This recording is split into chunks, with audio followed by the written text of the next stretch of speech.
Bien, bonjour. Aujourd'hui, nous allons voir le cadre d'application de la TVA. Donc, c'est le module 2 qui correspond au module 2 donc, de votre cours.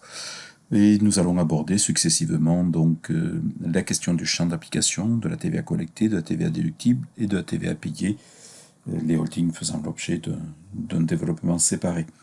Je vous invite bien entendu à vous référer à vos supports de cours pour plus de détails. Ceci, c'est simplement une présentation donc synthétique. En ce qui concerne le champ d'application, donc la première des questions qu'il convient de se poser, c'est effectivement le champ d'application des opérations.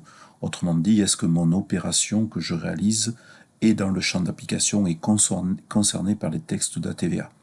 Un synonyme d'être dans le champ d'application, c'est assujetti à TVA, c'est imposable à TVA. Attention, imposable ne veut pas dire imposé. Imposable signifie que je remplis les conditions donc relatives à la TVA et que je peux éventuellement me retrouver imposé. Et donc une personne assujettie n'est pas forcément une personne imposée, n'est pas forcément une opération soumise à TVA. Assujetti veut dire que je suis concerné par les textes. Toutefois, je peux être exonéré de la TVA. Donc si on commence par ce champ d'application, nous allons successivement nous poser des questions, des opérations qui sont imposables par détermination de la loi. C'est le plus large, si vous voulez, des critères, et donc ça concerne bien entendu la plus grande partie des opérations qui sont réalisées par des entreprises sur le sol français. Certaines opérations sont imposables par détermination de la loi, donc c'est un texte particulier qui soumet à la TVA ces opérations. Et enfin, certaines opérations sont exonérées de TVA. Autrement dit, le législateur a souhaité ne pas soumettre à la TVA des opérations qui étaient par définition assujetties. Ces opérations qui sont exonérées sont d'abord des opérations qui sont imposables par nature, et un texte les exonère, si vous voulez. Et donc en pratique, ce qui revient au même, elles sont comme des opérations non assujetties, mais le critère, si vous voulez, que nous appliquons n'est pas du tout le même. Enfin, le contribuable, s'il le souhaite, le redevable de TVA, peut, s'il le souhaite, sur option, soumettre à la TVA des opérations qui pourraient être exonérées. Pour être soumises à la TVA par option, bien entendu, il faut être d'abord exonéré de TVA. Donc pour les opérations qui sont imposables par nature, il convient tout simplement de respecter quatre critères cumulativement. Donc effectivement, il faut remplir les quatre critères à la fois, et je vous rassure, c'est bien entendu des critères qui s'appliquent assez facilement. Le premier de ces critères est la notion d'opération économique et qui simplement donc est relatif à la répétition donc d'une opération. À partir du moment où je vais répéter une opération, je ne serai plus dans la gestion privée de mon patrimoine, je serai dans le cadre d'une activité que je vais développer. Exemple, je vends un véhicule tous les 3 ans, je l'ai acheté, je l'ai utilisé, je le revends, je suis simplement dans le cadre de la gestion privée de mon patrimoine. Si par contre, dans une année, je revends 1, 2, 3 véhicules que j'ai achetés, eh bien je commence à développer une activité, et indépendamment du fait que je sois inscrit au registre du commerce, je peux être bien entendu soumis à la TVA sur ces opérations. Donc c'est la notion de répétition. À partir de 2 opérations, je commence à répéter. Le deuxième critère est la notion de livraison de biens corporels. Des livraisons au sens juridique, c'est-à-dire le transfert de propriété qui porte sur un bien, sur une marchandise. Tout simplement, donc je vends un produit fini, je vends une marchandise, eh bien je suis dans le cadre des livraisons de biens corporels. Ce bien doit être corporel, c'est-à-dire il est tangible, je peux le toucher. Toutes les autres opérations sont en fait des opérations de prestation de services. Et donc le texte ne peut pas être exhaustif, il donne simplement quelques exemples. Le fait de faire, de ne pas faire, de tolérer un acte ou une situation est une prestation de service. Et donc, si vous n'êtes pas redevable de la TVA au sens des livraisons de biens corporels, très certainement vous êtes assujetti à TVA par le mécanisme des prestations de services. Donc la troisième condition pour être soumis à TVA est la notion de titre onéreux. Donc un titre onéreux signifie simplement qu'il existe une contrepartie à votre livraison de biens corporels, qu'il existe une contrepartie à votre prestation de service. Cette contrepartie est la plupart du temps bien entendu sonnante et trébuchante, et donc le client paie le prix, mais attention, une double échange, donc une double échange, j'échange un bien contre notre bien, est une double vente, et donc il y a deux contreparties. Effectivement, le bien A que je vous livre en contrepartie du bien B que vous me livrez, eh bien, ont tous les deux une contrepartie. et donc il n'y a pas forcément de flux de trésorerie, si vous voulez, qui sont nécessaires pour être assujettis, pour être soumis à la TVA. Ces 3 premiers critères sont des critères réels, c'est-à-dire qui touchent à l'opération. On ne prend pas en considération la personne. Je vous rappelle que la TVA est un impôt réel, qui est un impôt qui s'applique à une opération, qui ne s'applique pas à une personne. Le 4e critère est un critère personnel, c'est le seul critère personnel que l'on prenne en compte. La personne qui doit réaliser les opérations doit agir de façon indépendante et n'agisse pas de façon indépendante un salarié ou un mandataire social, c'est-à-dire un gérant de société. Effectivement, un salarié intervient dans le cadre d'un lien de subordination et donc il ne fait que représenter son employeur. De la même façon qu'un mandataire social, le gérant d'une société, n'agit pas pour son compte mais agit pour le compte de la société qu'il représente. Si vous remplissez ces 4 conditions, eh bien vous êtes assujetti à TVA au titre, si vous voulez, des opérations imposables par nature, l'article 256 grand A et grand B du Code général des impôts. Les opérations peuvent être imposables par détermination de la loi. Donc, une opération qui est imposable par l'article 257 sont les livraisons à soi-même. Juridiquement, les livraisons à soi-même sont en un sens. Livraison signifie transfert de propriété, à soi-même signifie que ça reste dans mon patrimoine. Donc c'est techniquement impossible, si vous voulez, en termes juridiques. Fiscalement, bien entendu, on va vous assujettir à la TVA, livraison à soi-même, lorsque vous serez à la fois fournisseur et client dans une opération. Donc ça vise les opérations d'autoconsommation. L'entreprise consomme un bien, si vous voulez, qu'elle produit ou qu'elle a réalisé. Et autoproduction, donc l'entreprise va investir dans une immobilisation qu'elle a produite elle-même. Donc sous certaines conditions, je vous renvoie au support de cours pour plus de détails, sous certaines conditions, les livraisons à soi-même, si vous voulez, notamment de biens, sont imposables. Par contre, les livraisons de biens pour les besoins de l'entreprise de prestation de services ne sont pas assujetties à TVA. Attention, certaines livraisons à soi-même de prestations de services pour des besoins autres que ceux de l'entreprise, des prestations de services qui sont délivrées aux salariés, des prestations de services qui sont délivrées aux clients, des prestations de services qui sont livrées aux fournisseurs, eh bien, peuvent être imposables, bien entendu, à la TVA. 3e opération imposable donc par les textes. 2e opération imposable par détermination de la loi, les acquisitions intracommunautaires. Attention au vocabulaire, on parle d'acquisition intracommunautaire. Donc ce sont des opérations qui sont réalisées à l'intérieur de l'Union européenne, qui économiquement sont appelées importation, exportation, mais qui fiscalement sont appelées livraison intracommunautaire ou acquisition intracommunautaire. Donc l'opération qui est imposable est bien l'acquisition. C'est un acte un petit peu particulier, c'est le fait d'acheter. Et donc le redevable de TVA ne sera pas le vendeur, livraison, mais ici le redevable légal de la TVA sera l'acquéreur, l'acquisition intracommunautaire. L'acquisition intracommunautaire est imposable, bien entendu, lorsque l'acquisition est réalisée par un assujetti, c'est-à-dire par un organisme qui développe une activité économique, par une entreprise, pour faire simple. Et donc, on va considérer qu'à ce moment-là, le livreur, celui qui est dans l'Union européenne, l'allemand, l'espagnol, l'italien, est exonéré de TVA, parce qu'effectivement, la TVA est un impôt français qui va s'appliquer sur une opération française, et donc c'est l'acquéreur français, l'entreprise française, l'acheteur français, qui sera redevable de la TVA. Pour cela, bien entendu, il faut que la livraison soit exonérée, donc on communique le numéro de TVA intracommunautaire, et à ce moment-là, c'est l'acquéreur qui va collecter la TVA. On parle d'auto-liquidation, c'est-à-dire que dans la même opération, l'acquéreur va collecter la TVA et la reverser au trésor, et dans la même opération, l'acquéreur va pouvoir déduire, s'il est en droit de le faire, la TVA, si vous voulez, qui vient tout juste de collecter. Enfin, dernière opération que nous verrons, opération imposable par détermination de la loi, ce sont les importations. Les importations, effectivement, je vais acquérir un bien auprès d'un fournisseur étranger en dehors de l'Union européenne, américain, asiatique, africain. Et donc le seul fait d'introduire sur le territoire, sur le sol de l'Union européenne, un bien ou un service va rendre l'opération imposable à la TVA. Donc l'importation est imposable à la TVA à ce moment-là.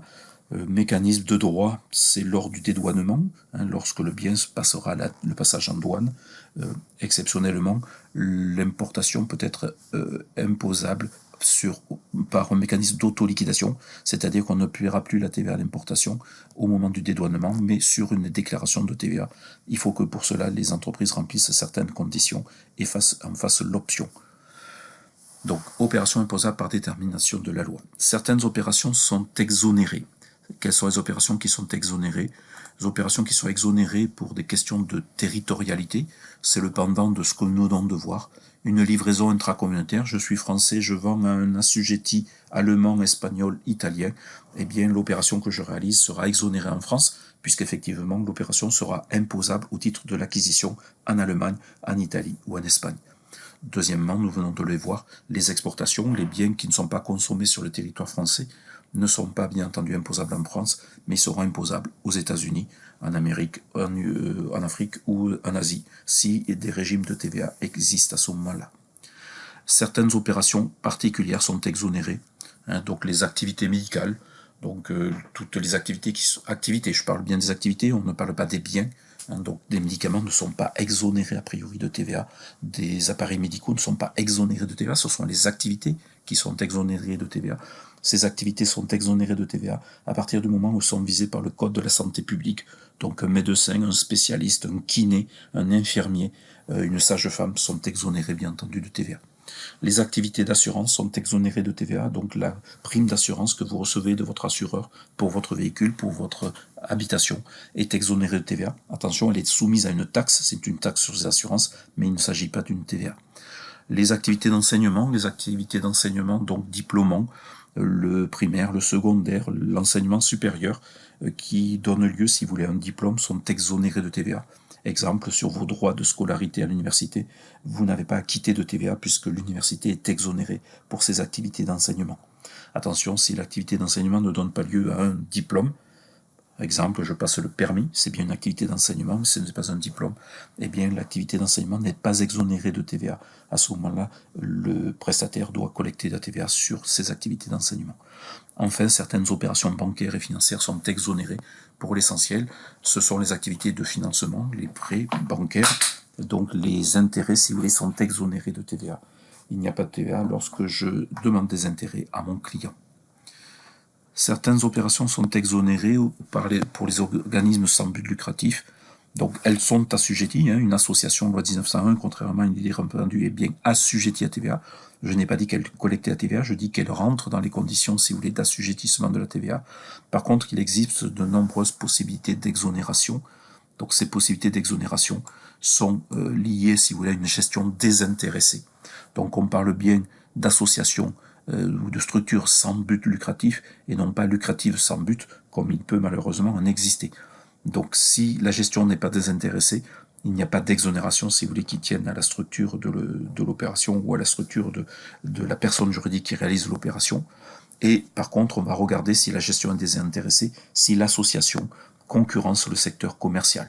Si elle ne concurrence pas le secteur commercial, elle sera exonérée.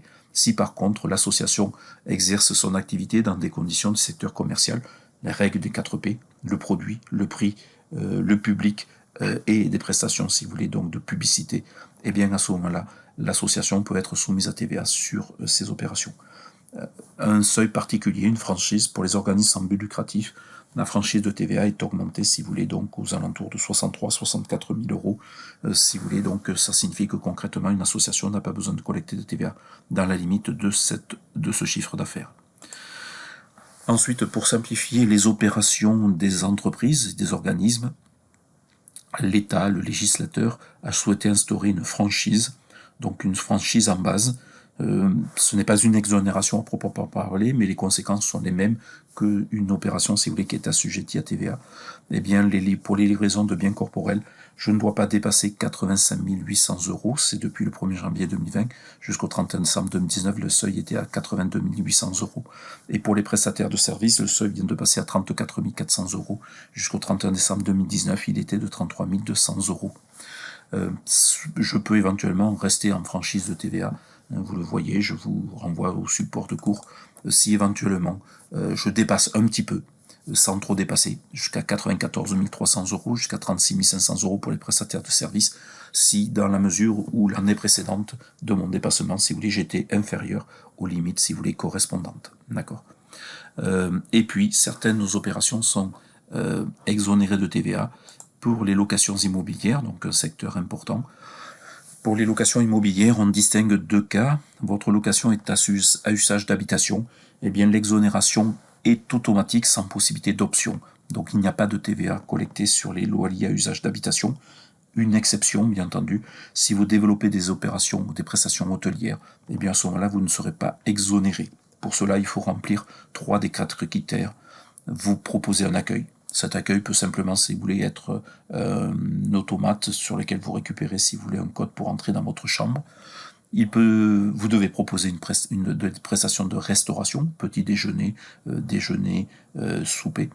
Vous devez proposer des prestations de blanchissage régulier, des effets personnels donc des locataires, ou des blanchissages bien entendu des effets si vous voulez à la salle de bain ou des draps et serviettes.